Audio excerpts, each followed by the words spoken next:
네, 기도로 시작하겠습니다. 성부와 성자와 성령의 이름으로. 하늘에 계신 우리 아버지의 이름이 거룩히 빛나시며 아버지의 나라가 오시며 아버지의 뜻이 하늘에서와 같이 땅에서도 이루어지소서. 오늘 저희에게 일용할 양식을 주시고 저희에게 잘못한 저희가 용서하오니 저희 죄를 용서하시고 저희를 유혹에 빠지지 않게 하시고 악에서 구하소서. 아멘. 주님, 제 입시유를 열어주시고 이 동영상을 통해서 당신의 말씀을 듣는 이들의 마음을 열어주소서. 우리 주 그리스도를 통하여 비나이다. 네, 반갑습니다. 이렇게 이 동영상으로다가 우리 강의를 하게 됐는데 연임 선교 담당 평연 연임하는 분들은 3년 전에 제가 이렇게 강의를 직접 대면에서 강의를 했는데 이제 그때 했던 분들은 저를 아실 거고 새로 선교 담당 평연 되신 분들은 오늘 참 선교 담당이요? 대상이 누구야? 선교 담당이죠? 예? 선교 양성 정평 합동입니다. 아우, 그렇습니까? 하여튼 그러면은 처음 뵙는 분들을 위해서 저를 소개하면 국가 영적 보조자 김찬선 레오나르도입니다. 오늘 동영상을 이렇게 찍는데 벽에다 대고 하면은 너무나 힘드니까 여기 몇 분이 와서 이렇게 강의를 들어주시는 분들이 있어요. 감사드립니다. 저한테 주어진 그 주제는 선교적인 증거입니다.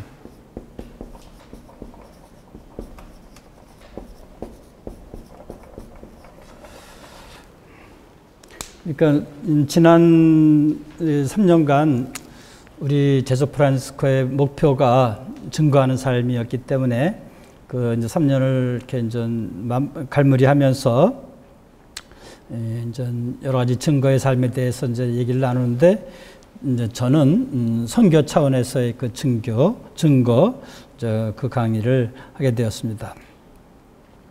제가 유인물을 이렇게 나눠드렸는데 우리 교회의 성인 중에는 순교자가 있고 증거자가 있죠. 뭐 쉽게 얘기하면 김대건 신부님과 최영업 신부님 뭐 이렇게 비교를 하면 되겠고 또 다르게 이제 얘기를 하면 피로써 하느님 나라를 증거하는 것이고 그러니까 순교는 피로써 하느님 나라를 증거하는 것이고 이제 순교자는 피로써 하느님 나라를 증거하는 것이고 증거자는 삶으로써 하느님 나라를 증거하는 것이다. 이렇게 얘기할 수 있겠습니다. 그러니까 증거자는 이제 우리가 다 증거자가 돼야 되는데 이제 증거자는 목숨을 바치지 않지만 하느님과 하느님의 나라를 말로, 행동으로, 삶으로 증거하는 그런 사람이죠. 여기서 우리는 내가 진정 하느님의 사랑과 구원을 받은 사람이라면 또 받은 사람이라고 생각한다면 어떻게 해야 되겠습니까? 순교로서 증거를 하건 삶으로서 증거를 하건 이제 증거를 해야 되겠죠. 내가 구원받은 사람이고 사랑을 받은 사람이라면 이렇게 이제 증거를 이제 해야 될 것입니다. 제가 이렇게 이제 길 가다가 아주 가끔 그런 도전적인 질문을 받은 적이 있어요. 뭐 여러분들도 받은 적이 있을 거라 생각하는데 개신교신자라고 개신교신자죠. 다가와가지고서는 구원받았습니까? 뭐 이런 식의 질문을 이제 받았는데 어떻게 생각하면은 참 되게 당돌한 질문이에요. 그걸 구원 받았는지 안 받았는지 누가 어떻게 알 수 있고 또 자신할 수 있겠어요? 근데 이 개신교 신자들은 자기들이 구원받았다라는 그런 확신이 있어요. 다른 말로 하면은 구원 체험이 있는 거예요. 자기 삶 안에서 어떤 내가 구원 체험이 이제 있기 때문에 자기는 그래서 구원받은 사람이고, 그래서 구원받지 못한 사람에게 이제 그런 이 구원 체험을 이렇게 이제 전해주고 싶은 거예요. 그렇기 때문에 이제 길거리에 나와서도 사람들에게 이제 복음을 이제 선포하고 이제 그렇게 하는데, 이런 것이 하나의 이제 뭐 꼭 좋은 거라고는 할 수 없지만, 그래도 이들은 내가 구원받았다라는 그런 체험이 있기 때문에 그 체험을 이렇게 전하지 않을 수 없는 것이죠. 그래서 이런 그 하느님으로부터 사랑과 구원을 받은 사람이라면 그것을 뭐 이렇게 순교로 증거하든 삶으로 증거하든 증거하지 않는다면 둘 중에 하나일 겁니다. 구원받았다라는 그런 체험, 느낌이 없는 사람이든 아니면 배은망덕한 사람이든 둘 중에 하나일 겁니다. 또 이런 사람은 증거하지 않는 사람은 하느님 사랑과 구원을 받은 행복한 사람도 아닐 것입니다. 왜냐하면 행복하지 않은 사람이 거짓으로 이 복음을 증거할 수는 없기 때문이죠. 얼치기나 거짓 행복이 아니라 복음 때문에 진정 구원받고 행복한 것이라면 그 기쁨이 넘쳐 전하지 않고는 배길 수 없기 때문이죠. 제가 옛날에 입시철에 두 자매님이 이제 그러니까 대학 입시를 앞둔 아들을 둔 두 자매님이 이제 찾아와서 이제 미사를 부탁했고, 그래서 이제 그렇게 미사를 드려준 적이 있는데, 발표가 났어요.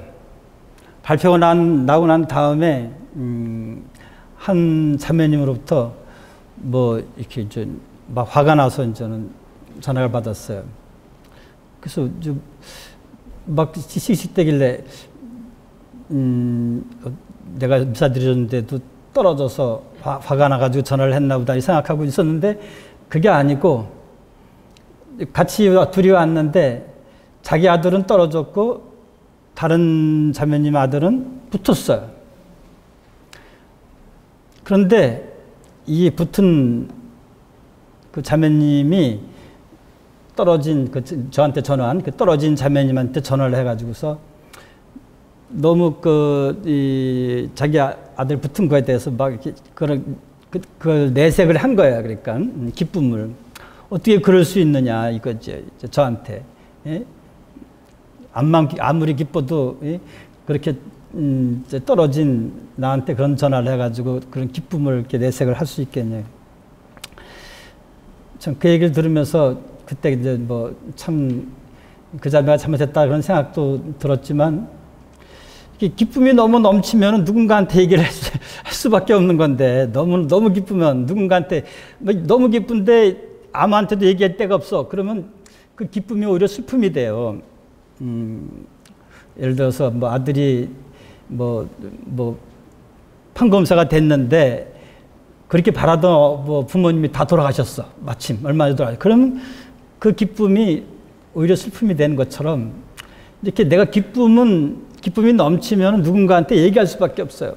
그러니까 하지 말아야 할 그 친구, 떨어진 저기한테까지 얘기할 정도로다가 이게 기쁨이 넘치면은 얘기를 하게 되는 것인데, 우리도 이 복음에 이게 이제 하느님으로부터 이제 구원받았고 사랑받았어. 그것도 이제 복음을 통해서 그렇게 이 구원과 사랑을 받았다. 그런 기쁨이 있다고 한다면은 그것을 얘기하지 않고서는 배길 수가 없을 것입니다. 그래서 이 복음을 증거하는 것은 누가 할 수 있는 것인가?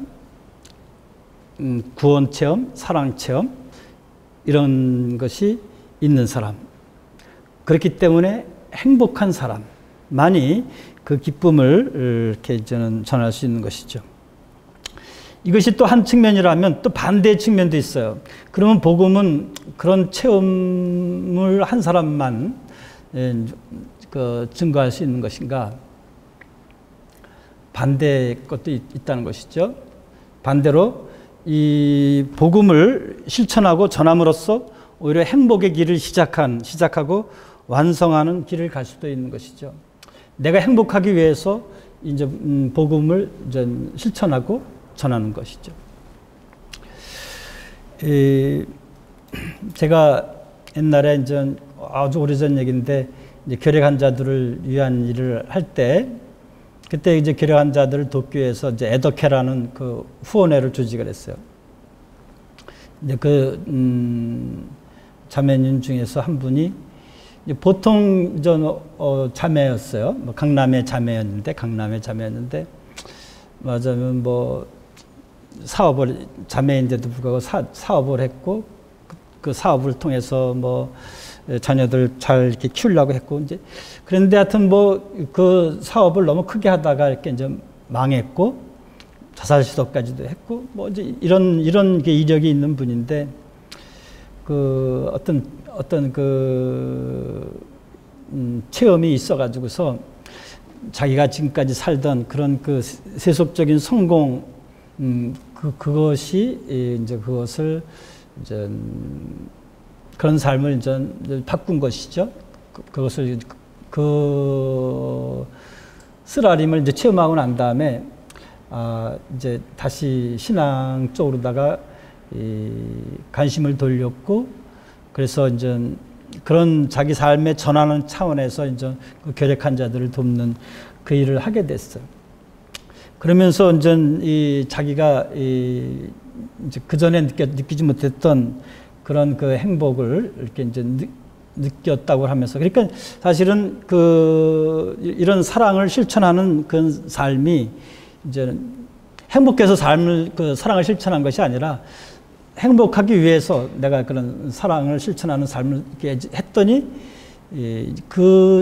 사랑을 실천하는 삶이 나한테 이제 행복을 이렇게 갖다주는 보람을 갖다주는 것이죠. 사실은 이제 보람을 가져다줬고 행복을 가져다준 그런 체험을 한 것이에요. 그래서 그때부터 이분은 이제 그런 하느님의 사랑을 삶으로 실천하는 그것에 헌신을 하게 됐는데 이렇게 행복하기 때문에 내가 복음을 전할 수도 있지만 행복하기 위해서 우리가 복음을 전할 수도 있다라는 것 이런 두 가지 차원이 있을 것입니다.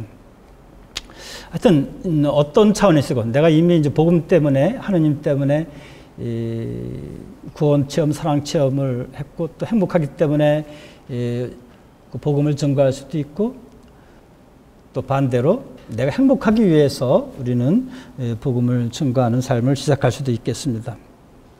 그럼 이제 우리는 무엇을 볼 것인가? 이제 첫 번째로 이제 무엇을 증거할 것인가?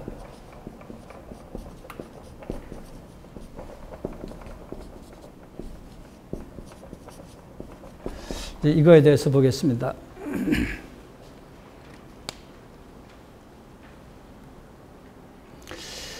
이제 복음 그러면은 한자로다가 이거 아닙니까?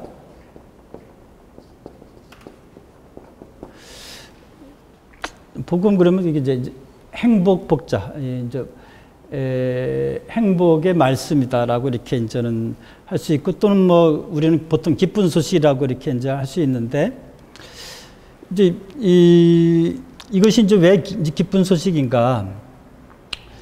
그는 우리의 복음에서 예수님께서 이제 공생활을 시작할 때 하느님 나라가 가까이 왔으니 회개하고 복음을 믿어라. 이제 이 얘기인데 왜 이게 기쁜 소식이냐면 하느님 나라가 가까이 왔기 때문에 이제 기쁜 소식인 거예요. 이제 복음이 하느님 나라가 가까이 왔음을 전하는 그런 말씀이기 때문에 이게 기쁜 소식이 되는 것이죠. 그런데 우리가 이제 생각할 때 하느님 나라가 가까이 온 것이 정말로 기쁜 것인가?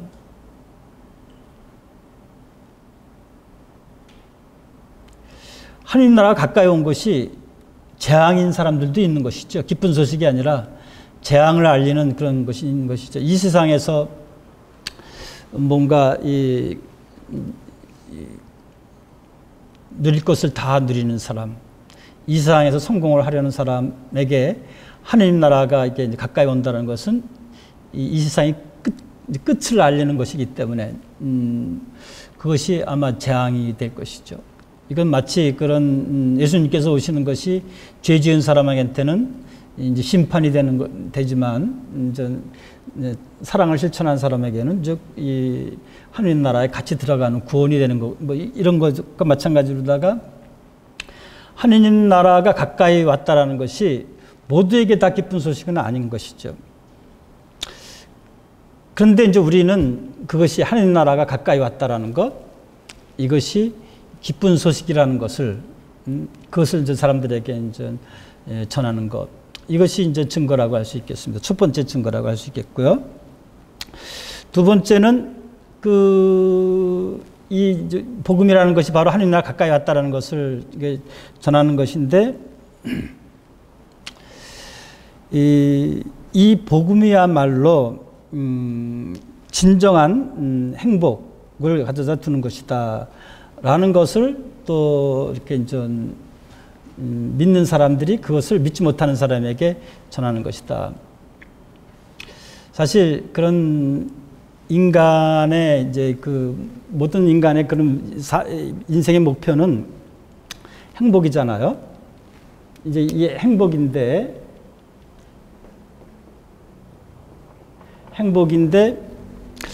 그럼 수없이 많은 그런 행복에 대한 가르침들이 있습니다. 뭐 또 모든 종교도 다 이 행복에 대한 가르침인 것이죠. 행복에 대한 가르침이 아닌 그런 종교는 아무데도 없습니다. 뭐 예를 들어서 여기도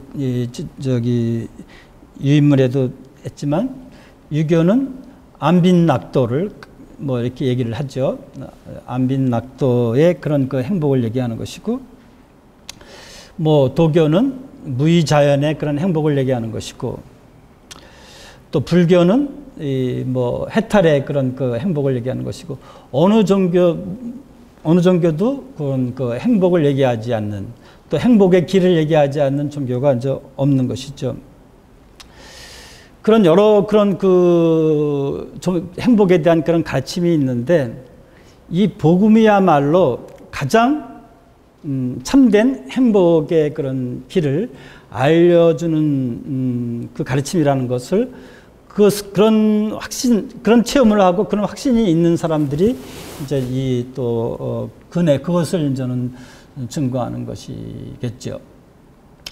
뭐 저를 예를 든다면은 저는 사실은 태중교고 일찍 신학교에 들어갔고 수도원에 들어갔지만 한동안 왜 사는지 그 이유를 몰라서 방황을 많이 했습니다.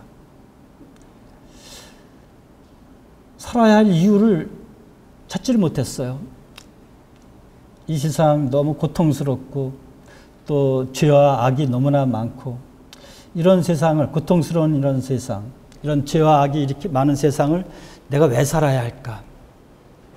그것이 제 사춘기 때, 청소년기 때 어떤 너무나 큰 해결해야 될 문제였던 것이죠.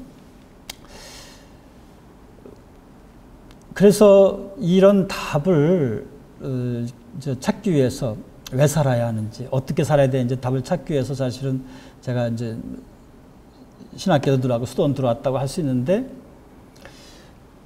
우리 어렸을 때부터 믿었지만은 제가 예수님한테서 복음에서 답을 찾지를 못했어요. 그런데 오히려 그래서 이제 불교를 기웃거리기 시작했어요. 제일 처음 기웃거리는 것이 불교였어요. 그랬더니 불교의 말이 그냥 착착 감기면서 들리는 거예요. 우리 그리스도교의 그 말들은 용어 자체가 우리 감성을 이렇게 와닿지 않는 그런 말이기 때문에 이제 잘 안 와닿는데, 불교의 말은 뭐 집착을 버려라. 그 집착을 버리라는 말이 너무나 우리 착 와서 드리고 마음을 비우라. 뭐 이런 것들이 잘 와닿는 것이죠. 그래서 처음에는 불교에 빠졌어요. 한 몇 년을 불교에 빠졌어요. 자연스럽게 힌두 종교에 빠졌어요. 라주니시니, 뭐 크리스나무리티니, 뭐 이런 뭐 그때 한창 유행하던 그 힌두 명상가들 그런 거에 빠졌어요. 그 다음에 노자장자에 빠졌어요. 막 이렇게 그 편력을 하다가 나중에서야 그런 것을 거쳐서 예수님 복음에서 제가 진정한 이제 행복의 길을 이제 발견하게 된 것이죠. 이런 방황 때문에 제가 수도원도 나갔었고, 이런 것은 해답을 찾기 위해서 수도원에 들어왔다가 이걸 찾지 못해서 수도원 나갔다가 다시 복음을 통해서 이제 그런 왜 살아야 되는지 그 이제 길을 찾게 됐는데 그것이 이제 복음에서 찾았어요. 그래서 이제는 이 복음이 그야말로 제 인생을 완전히 이제 바꿔놓은 거예요. 내가 이 복음을 안 만났으면 전 수도원 이제 나가서 뭐 어떻게 살았을지, 지금 어떻게 됐을지 이제 알 수가 없는데, 수도원 나가서 그 복음을 저를 바꿔놓은 복음 규절을 만났고, 저를 바꿔놓은 복음 규절은 부자 청년의 그 비유인데, 그 복음을 제가 듣고서 제가 이제 깨달았고, 그것이 저의 인생을 이제 바꿨고, 다시 수도원에 들어오게 했고, 지금까지 이제 이 삶을 살게 했어요. 그때부터 저는 이 복음이야말로 정말 우리에게 이제 행복을 주는 그 가르침이다, 말씀이다라는 것에 흔들림이 없었고, 그래서 뭐 요즘도 제가 매일 말씀 나누기를 하는 그 이유도 저의 이런 체험이 있었기 때문에, 이 복음이 나의 인생을 완전히 바꿔놓는 그런 체험이 있었기 때문에 이것을 이제 나누지 않을 수 없었다. 뭐 전한다는 표현도 되겠지만 나누지 않을 수 없었다. 그래서 이렇게 이제 나누고 있는 것이죠. 한때는 뭐 다른 그런 그 행복론들이, 다른 종교의 행복론들이 참 괜찮다, 뭐 일리가 있다라는 생각이 들지만, 우리 크리스찬들은 궁극적으로 복음이야말로 가장 완전한 행복, 참 행복을 가르쳐주는 그 것이라고 우리가 이제 확신을 해야만 되는 것이죠. 그리고 우리가 그것이 이제 왜 참 행복이냐? 뭐 예를 들어서 우리가 이제 참 행복에 대한 가르침이 마태복음 5장에 이렇게 나오잖아요. 진복서는 그 첫 번째 구절에 이제 마음이 가난한 사람은 행복하다, 뭐 이렇게 이제 나와요. 근데 사실은 이 번역은 매우 잘못된 번역이죠. 원래 원문은 마음이 가난한 사람이 아니죠. 예를 들어 영어로 한다면 the poor in spirit, 그러니까 영 안에서 가난한 사람 또는 성령 안에서 가난한 사람이 행복하다. 그러면 이 마음이 가난한 사람하고 영 안에서 가난한 사람이 어떻게 차이가 있는가? 마음이 가난한 사람은, 이건 이제 그 주님의 말씀을 우리가 매우 동양적으로다가 이제 의역을 한 거예요. 우리는 이제 마음을 비운. 그러니까 가난을 얘기할 때 가난이란 뭐가 없는 상태잖아요. 근데 뭐가 없는 상태냐? 뭐 물질이 없는 상태도 가난이지만 그 물질적 가난이에요. 그럼 마음의 가난은 뭐야? 욕심이 없는 그런 덕의 가난이에요. 이것은 이런 덕의 가난 차원에서는 다 얘기를 해요. 어느 종교도, 유교도, 불교도, 안빈낙도도 그런 차원이고, 불교에서 집착을 버리라는 것도 그런 차원이고, 뭐 무의자연도 그런 차원이고 다 마음이 가난한 이런 차원에서 덕의 가난 차원에서는 다 얘기를 해요. 근데 우리 그리스도교의 가난, 제가 이제 복음에서 제가 바뀐 것은 바로 이 점이에요. 그리스도교의 그런 행복은 이런 마음의 가난, 덕의 가난 정도가 아니고 영의 가난이다라는 것이죠. 그럼 영의 가난이라는 것이 도대체 뭔가? 바로 하느님 나라를 소유하는 가난이 영의 가난인 것이에요. 하느님 나라를 소유하지 않는 그런 가난, 이 세상에서의 가난이 아니라 하느님 나라를 소유하는 그런 가난이 참 행복이라는 것을 이제 예수님께서는 가르쳐주신 거죠. 다른 그런 가르침과 달리. 그러니까 이렇게 우리가 정확하게 번역을 하면 이제 뭐 정확하게 아니라 이 뜻을 이런 뜻으로다가 진북 8단의 가르침을 이제 이해하면 좋을 것 같아요. 영 안에서 가난한 사람은 행복하다. 그 말에 이 말이 없지만 왜냐하면 그런 사람이 영 안에서 가난한 사람이 하느님 나라를 소유하기 때문에. 그러니까 우리 그리스도교의 가르침은 이 분명한 그 기준이 있는 거예요. 행복의 기준이 뭐냐? 가난이 아니야. 행복의 기준이 가난이 아니고 하느님 나라예요. 기준이.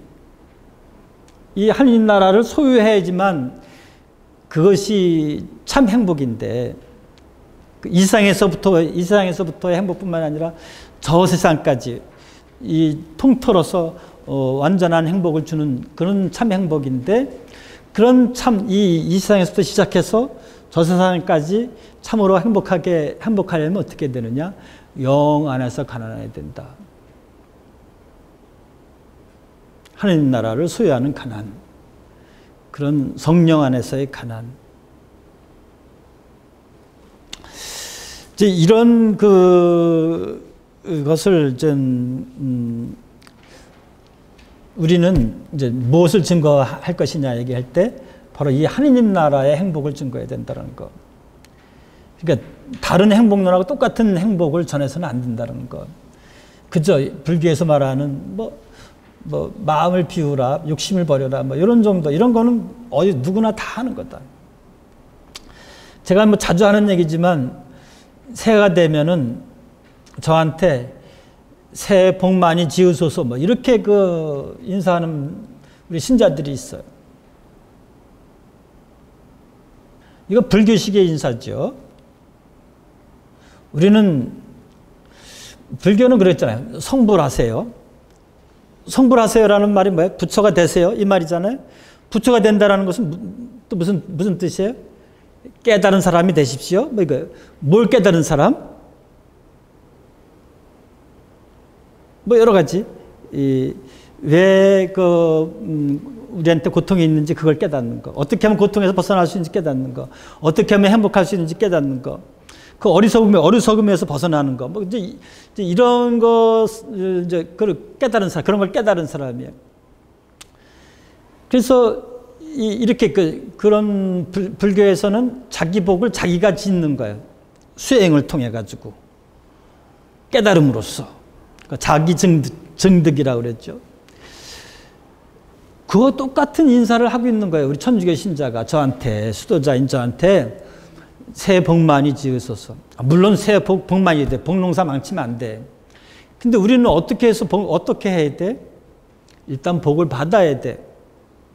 우리는 하나님께 주시는 복을 받아야지만, 어디 갔어? 복을 받아서 행복한 거예요.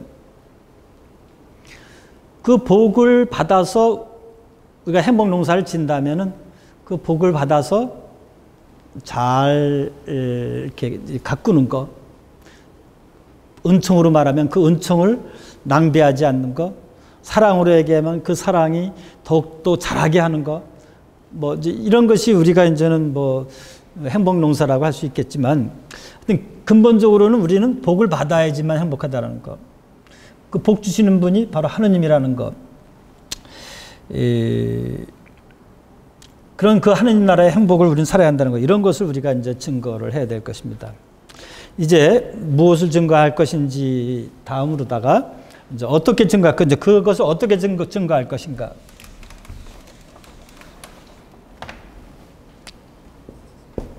어떻게?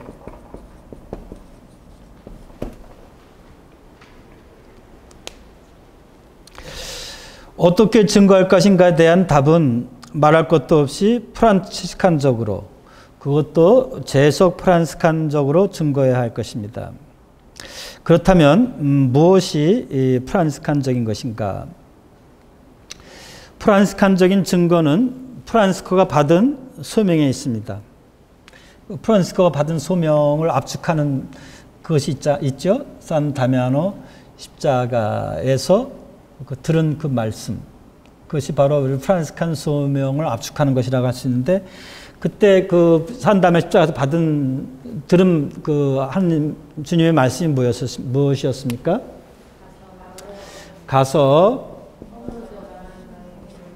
이제 가서라는 것이 이제 하나 있고, 이제 하느님의 집을 고쳐라, 허물어져가는 집을 고쳐라, 주님의 집을 고치는 것. 이것이 이제 가는 것과 고치는 것, 이 두 가지가 이제 우리 프란시스칸 소명이라고 할 수 있겠습니다. 이 말씀에서 볼 수 있듯이 우리가 프란시스칸들이 그 복음을 증거하는 것, 하나님 나라를 증거하는 그 방법은 가는 방식입니다.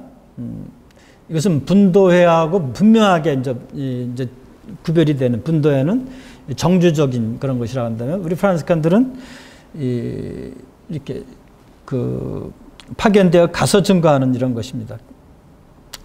그래서 프란시스칸적인 증거는 본래 선교적이다. 이것을 제가 강조하고 싶어요. 본래 선교적이다. 그래서 프란시스코는 수도의 역사상 처음으로다가 선교에 대한 조항을 수도 규칙 안에 넣은 창설자입니다. 그 전까지는 수도 규칙 안에 선교에 대한 그런 조항이 없었어요. 근데 프란시스코가 처음으로다가 수도 규칙 안에 이 선교하는 것에 대해서 이제 그 조항을 놓았고, 그리고 바오로 사도 이후다가 우리 교회 안에서 이제 이런 선교가 이렇게 죽어 있었는데, 다시 이제 우리 교회 안에서 선교가 이제 시작된 것. 그래서 역사를 배운 분들은 아시겠지만, 프란시스칸들이 제일 처음으로다가 이제 그래서 이제 그 중국에 선교를 파견했고, 또 곧 이어서 이제 차츰차츰 아프리카, 라틴 아메리카, 북아메리카 이렇게 선교를 이제 하게 된. 그래서 그 수도 규칙에서 프란시스코는 다음과 같이 얘기합니다. 우리 같이 한번 읽어볼까요? 나는 이제 양들을 이리떼 가운데로 보내는 것처럼 너희를 보낸다.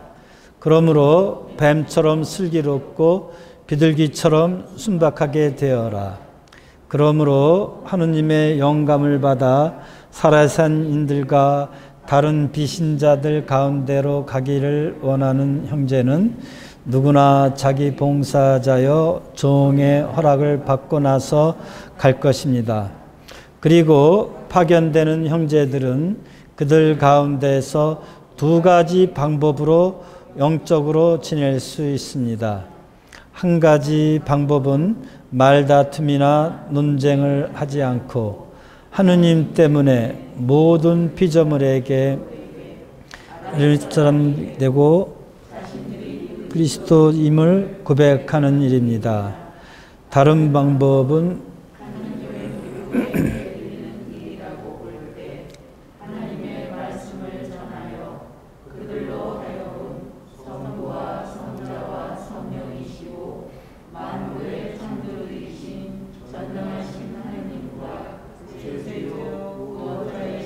하느님을 믿도록 하여 그들이 세례를 받아 그리스도인이 되도록 하는 일입니다. 누구든지 물과 성령으로 태어나지 않으면 하느님 나라에 들어갈 수 없기 때문입니다. 요 말씀은, 프란스코의 요 말씀은, 당시 그 사라센, 그러니까 이제 지금으로 말하면 이제 이슬람 사람들에게 이제 직접 선교를 나가는, 요즘 말하면 이제 해외 선교라고 좀 할 수 있겠죠. 이런 나가는 형제들에게 이제 그 주신 말씀이긴 하지만, 그래서 뭐 우리한테는 어떻게 보면 직접 해당되는 것이 아니라고 생각할 수도 있지만, 그래도 우리는 여기서 선교의 두 가지 방식, 원칙, 이것을 우리는 볼 수가 있는 것입니다. 여기서 그 두 가지 방식은, 방식 중에 하나는 육하의 방식인 것이고, 다른 하나는 선포의 방식이다라고 이렇게 이해해도 좋을 것입니다.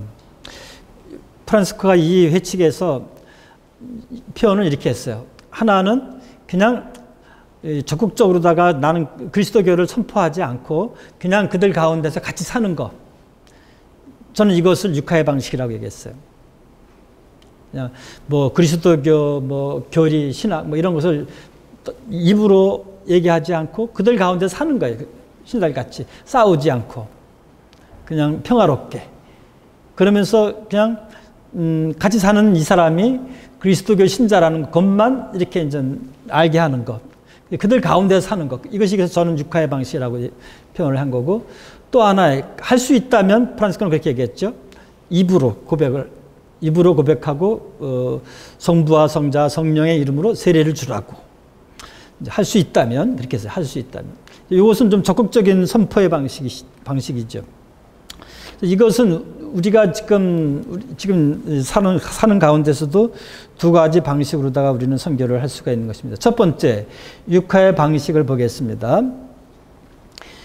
육하의 방식이란 예수님께서 육하하여 사람들 가운데 들어오신 것처럼 안으로 들어가 그들 가운데 현존하는 방식입니다.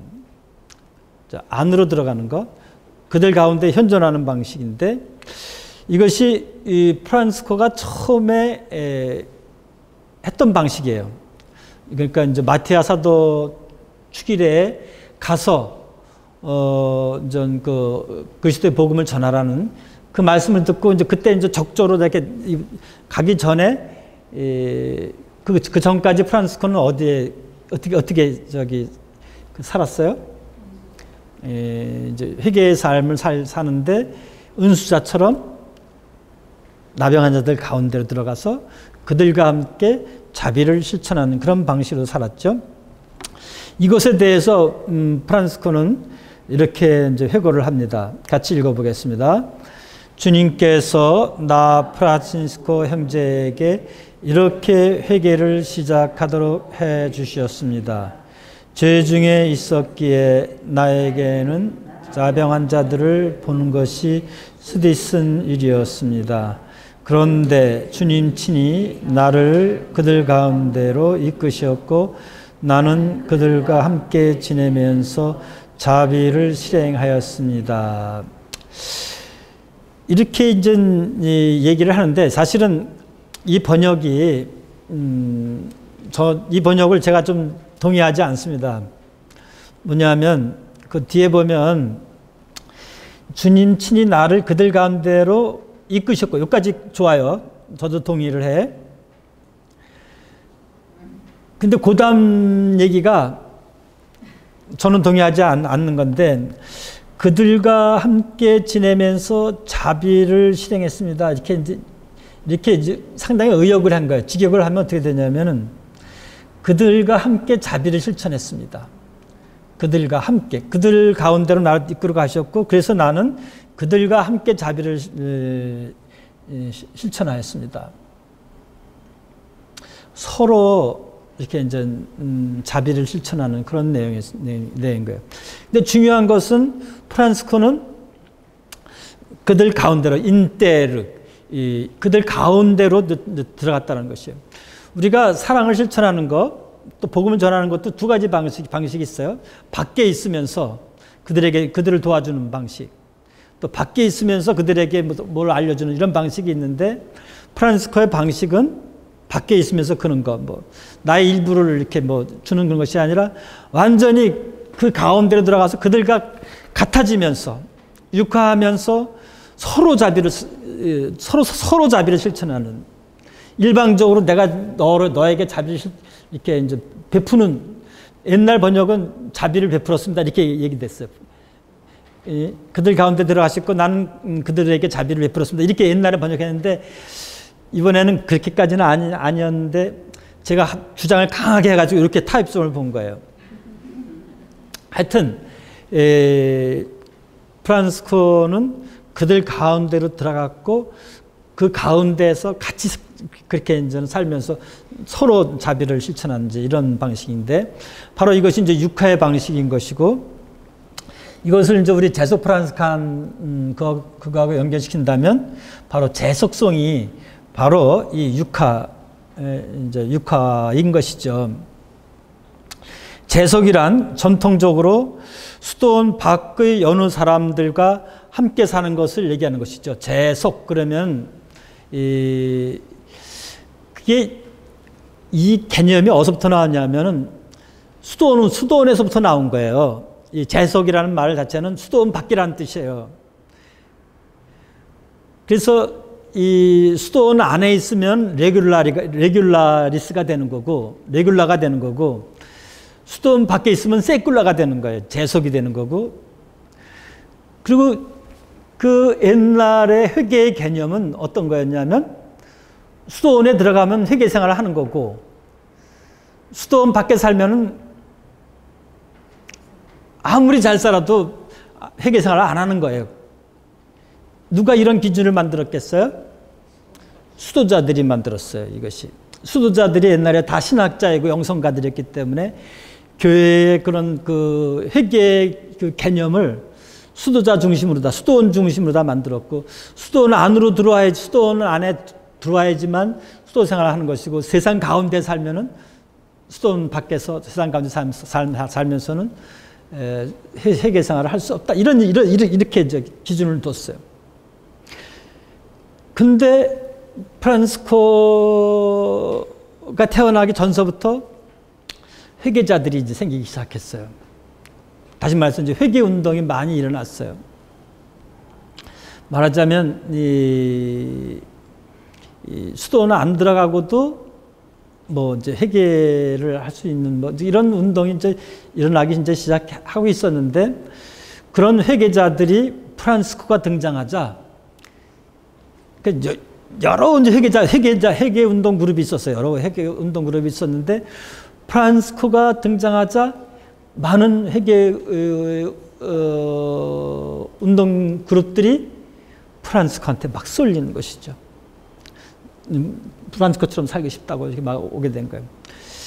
그래서 처음에는 프란스코도 어떻게 불렸어요? 아시시의 회계자들이라고 불렸단 말이에요. 이 얘기는 페루지아의 회계자들도 있었던 거고, 뭐 또 무슨 회계자들 뭐 여러 가지 그 회계 그룹 운동가들이 있었다는 얘기인데, 그런 여러 그 회계 운동 그룹들이 프란스코가 등장하자 급격하게 이제 프란스코한테 쏠리게 됐고, 또 뭐 수도원 안으로다가 이제 뭐 올라오고 그랬어요. 이때 프란스코가 제시한 방법이 뭐냐? 수도원 안으로 들어와야지 회계 생활을 하는 것이 아니고, 회계란 복음을 사는 것이 이 회계라는 거, 수도원이 기준이 아니고 복음이 기준이라는 것을, 이런 새로운 기준을 제시를 한 것이고, 그렇게 함으로써 저는 수도원 안에서도 회계 생활을 하지만 수도원 밖에서도 이제 복음을 삶으로써 우리는 이제 회계를 살 수 있다라고 이렇게 이제 설득을 한 것이고, 그래서 이제 그것이 이제는 재속 프란스칸의 시작이라고 할 수 있겠죠.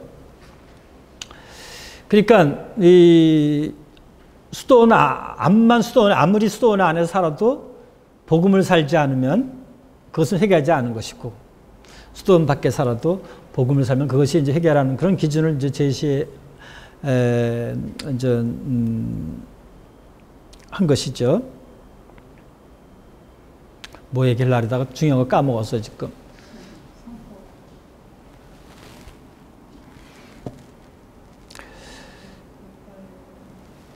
나중에 생각나면 하고 어쨌든지 간에 이런 재속성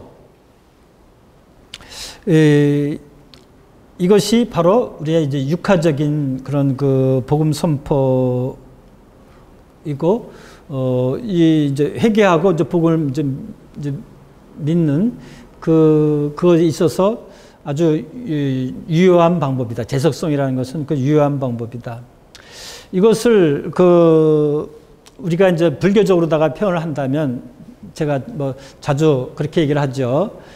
재속 프란스카는 어떤 사람이냐?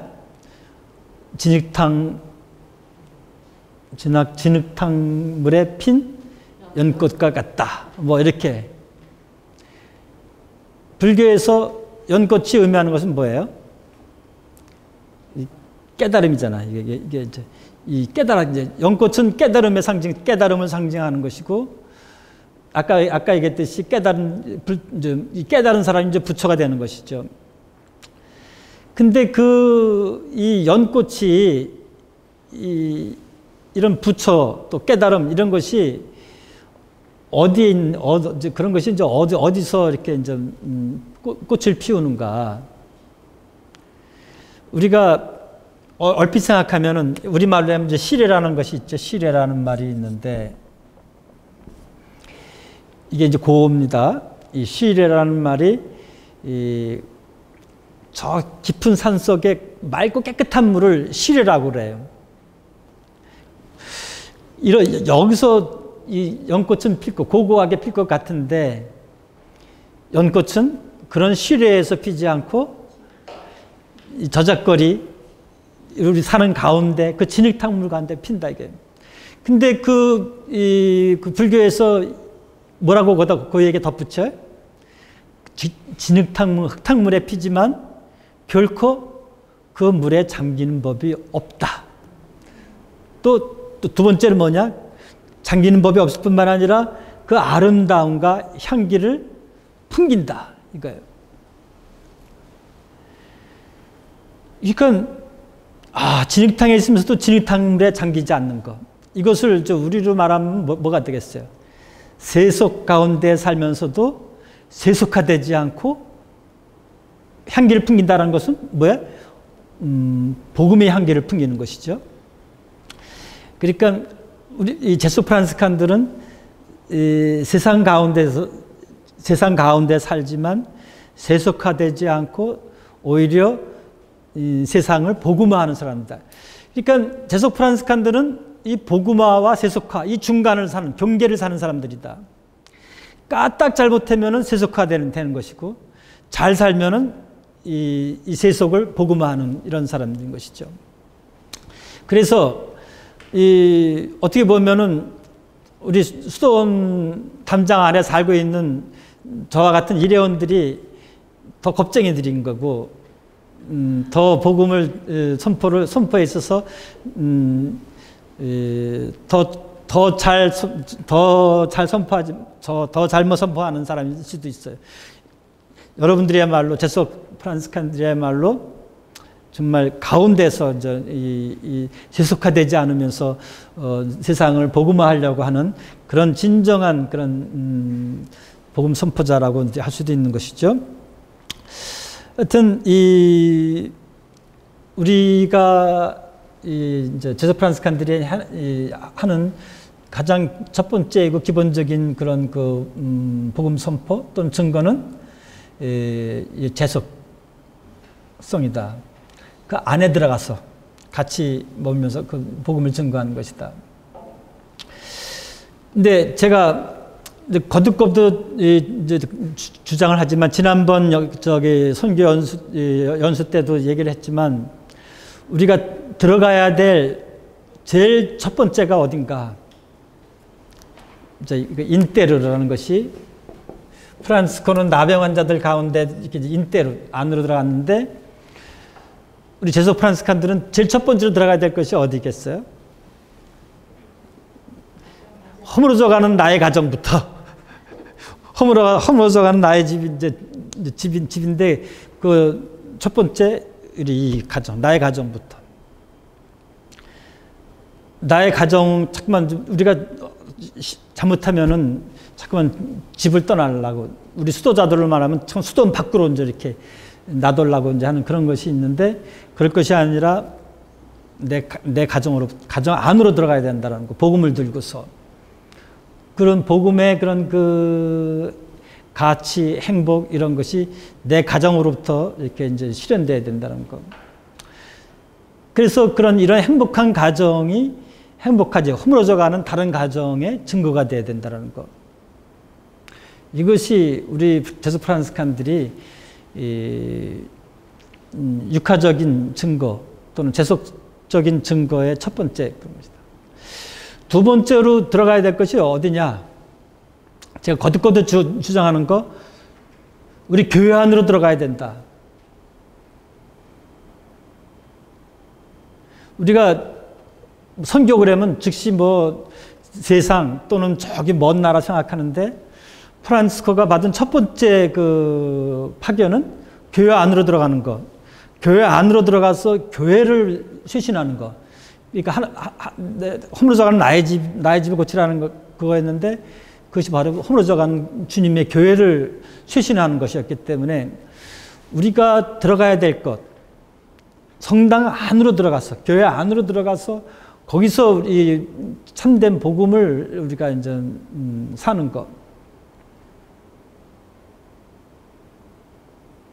그 다음에 뭐 이 직장 안으로 들어가는 거, 또 뭐 이웃 가운데로 들어가는 거, 뭐 이런 것들이 이제 있을 것이고, 정평으로 따진다면은 이 피조물 가운데로 이제 피조물에게까지도 가는 거죠. 이 가는 것이 이제 점점 확대되어서 이제 가는 것이죠. 처음에는 사람에게, 그 다음에 피조물에게 더 나아가서 우주애로 뭐 이렇게 이제 확장되어 나가는 것인 거예요. 하여튼 이렇게 간다라는 것은 우선 이제 안으로 이제 인대를 안으로 들어가는 것, 그 육화의 방식인 것입니다. 두 번째 우리 선포 방식은 두 번째 이제 선교적인 증거는 선포의 방식, 선포하는 방식인 것입니다. 수도 생활이 특히 그렇지만 그리스도인의 삶은 두 가지입니다. 이게 이제 두 가지라고 이제 보통 수도자라는 어떤 사람이냐? 수도 생활을 얘기하고 수도자를 얘기할 때 두 가지를 얘기해요. 하느님 나라를 선취한 사람이다. 또 하나는 하느님 나라를 증거하는 사람이다.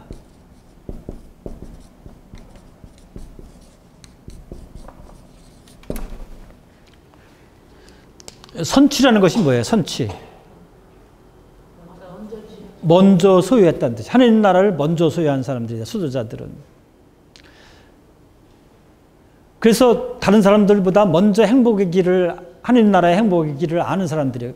먼저 행복하고 사는 사람이야. 그래서 하느님 나라의 하느님 나라의 행복을 먼저 사는 사람, 이 세상에서부터 먼저 사는 사람들이에요.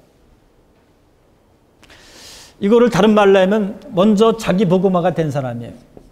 자기 복음화.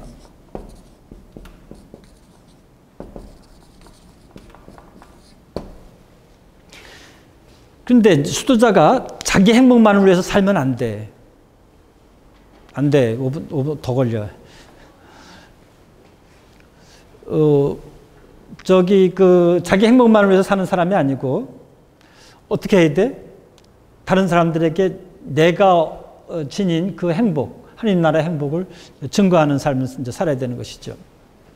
여기에 이제 적극적인 그런 선포, 이제 삶으로서의 증거도 있지만 선포로서의 그런 그 차원이 있는 것입니다. 그리스도인은 뭐 수도자만 근데 그런 것이 아니고, 이제 옛날에는 이렇게 얘기를 했어요. 옛날 그 바티칸 공의회 전에는 수도자들은 다른 사람들보다 먼저 하느님 나라를 소유하고 그것을 또 증거하는 삶이다. 이렇게 얘기를 했어요. 그리고 이런 일반 신자들보다 먼저 하느님 나라를 소유한 사람이다. 그리고 증거하는 사람인데, 지금은 바티칸 공의회 이후는 그런 구분을 없앴어요. 그리스도인은 모두 다른 누구보다도 하느님 나라를 선취하는 사람이 되고 증거하는 사람이 된다고 얘기하는 것이죠. 그래서 그리스도인은 다른 사람들이 모르는 하느님 나라의 행복을 먼저 살고 자기 복음하죠. 자기가 살고 있는 하느님 나라의 행복을 다른 사람에게도 전하는 사람인 것입니다. 복음의 비유에서 하느님 나라는 밭에 묻혀 있는 보물과 같다고 하는데 그리스도인들은 그 밭에 보물이 묻혀 있음을 다른 사람들보다 먼저 알아본 것이에요. 그러니까 이 밭에 이제 보물이 묻혀 있는 것을 모두가 다 안다면 다 그것을 샀을 거예요. 다른 걸 다 팔아서 그거 샀을 거예요. 근데 그 밭에 그 보물이 묻혀 있다라는 것을 다른 사람들은 모르는데 우리 크리스찬들은 그것을 이제 먼저 발견하는 사람이라고 할 수 있겠죠. 그리고 이제 그것이 이제 하느님 나라는 이제 이런 것들이 이렇게 묻혀져 있는데 그것을 이제 알려주는 사람이 이제 크리스찬들이라고 할 수 있겠습니다. 복음에 따라 행복하게 사는 것도 복음의 증거입니다. 그렇죠? 내가 복음에 따라 행복하게 사는 것만도 이제 증거이지만 말로서의 선포는 더 적극적인 증거라는 것을 의심하는 사람은 없을 것입니다. 이 적극성을 내가 살고 있는 곳에서 선포하는 것은 물론 저 멀리까지 찾아가서 선포하는 선교로도 나타나는 것이죠. 그래서 이제 이것을 더 적극적으로 선포하는 사람들은 이제 내 삶의 자리를 넘어서 국내적으로는 복음이 상대적으로다가 알려지지 않은 그런 것. 옛날에 저나 저희 형제들 같은 경우에는 예를 들어서 영등포 율락가에 거기에 들어가서 우리나라에 있지만 거기는 어떻게 보면 복음의 사각지대. 또 우리 지금도 형제들이 우리 살고 있지만 서울역 그런 그 노숙자들이 사는 곳. 그런 곳도 여기 있지만 우리가 적극적으로다가 찾아가는 것이라고 할 수 있겠습니다. 또는 옛날 저 같은 경우에는 공소들, 무인도 우리 교회가 성당이 없는 그런 곳에 이제 찾아가서 이렇게 했던 거, 이런 것들도 좀 찾아가는 선교, 적극적인 복음 선포라고 할 수 있겠고, 더 적극적으로는 해외까지 우리가 갈 수도 있을 것입니다. 그러니까 지금 여기든 저 멀리든 복음을 들고 다가간다는 의식이 중요합니다. 지금 우리에게 제가 마지막으로 강조하고 싶은 것은 그 복음을 들고 가겠다는 그런 의식이 중요합니다. 집에 있어도 복음이 없이 그저 한 공간을 쓰고 있는 것이라면 복음 선포가 아니지만, 가족일지라도 남편이나 아들이 아닌 복음 선포의 대상으로 생각하고 다가가면 복음 선포가 되는 것이죠. 멀리 가더라도 대상도 없고 복음도 없이 가면 그것은 여행이죠. 그러나 복음을 들고 찾아가면 그것이 복음 선포가 되는 것이죠. 이게 중요한 것. 어디서 있든 어디를 가든 내가 그런 거기에서 복음을 선포하겠다는 그런 의식이 중요하다는 것, 이것을 강조드리면서 이 강의 마치도록 하겠습니다. 영광이 성부와 성자와 성령께, 성부와 성자와 성령의 이름으로.